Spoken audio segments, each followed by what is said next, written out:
वनवास के समय की बात है। श्री राम, माता सीता और लक्ष्मण गहन अरण्य में विचरण कर रहे थे। दोपहर का समय था, सूर्य अपने प्रचंड रूप में था और चारों ओर नीरवता फैली हुई थी। लंबा चलने के कारण माता सीता को प्यास लग गई।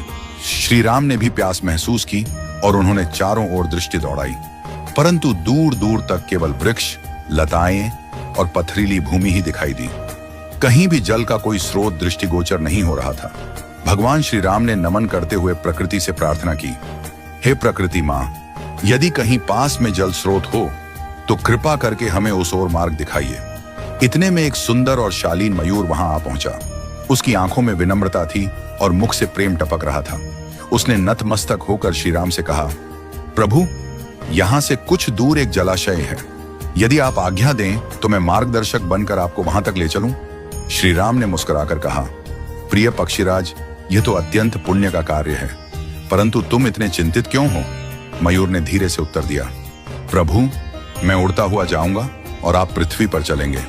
ऐसे में आपको रास्ता समझाने के लिए मुझे हर थोड़ी दूरी पर अपना एक एक पंख बिखेरना होगा।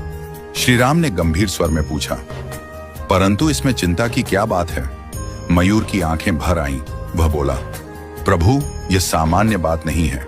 मोर केवल विशेष ऋतु में और प्राकृतिक प्रक्रिया से ही अपने पंख गिराते हैं। यदि मैं अपनी इच्छा से उन्हें त्यागता हूं तो यह मेरी जीवन शक्ति को क्षीण कर देगा। अंततः मेरी मृत्यु निश्चित होगी। यह सुनकर श्री राम की आंखें नम हो गईं। फिर भी जल के बिना माता सीता की पीड़ा देखकर उन्होंने मयूर की सहायता स्वीकार कर ली। मयूर उड़ता गया और एक एक कर अपने सुंदर पंख गिराता गया। श्री राम, लक्ष्मण और सीता उन्हीं पंखों के सहारे मार्ग तय करते हुए आगे बढ़ते रहे।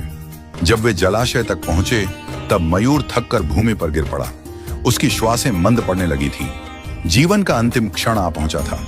उसने भगवान श्री राम की ओर देखकर कहा, प्रभु, आप वही हैं जो संसार की तृष्णा मिटाते हैं। आज मुझे इस पुण्य का सौभाग्य मिला कि मैंने आपकी तृष्णा मिटाने में योगदान दिया। मेरा जीवन धन्य हो गया। अब कोई भी इच्छा शेष नहीं है। श्री राम उसके समीप आए, उसके मस्तक पर करुणा से हाथ रखा और बोले, प्रिय मयूर, तुमने जो त्याग किया है वह केवल जल नहीं बल्कि प्रेम और समर्पण की गाथा है। मैं वचन देता हूं कि अगले जन्म में जब मैं कृष्ण के रूप में अवतरित होऊंगा तब तुम्हारे इस उपकार को नहीं भूलूंगा। मैं तुम्हारे पंख को अपने सिर पर धारण करूंगा ताकि यह संसार सदा तुम्हारे त्याग को याद रखे। कहते हैं कि जब भगवान विष्णु ने द्वापर युग में श्री कृष्ण रूप में अवतार लिया तब उन्होंने मस्तक पर सदैव मोरपंख धारण किया। वह पंख कोई साधारण आभूषण नहीं था, वह एक आनंद की पूर्ति थी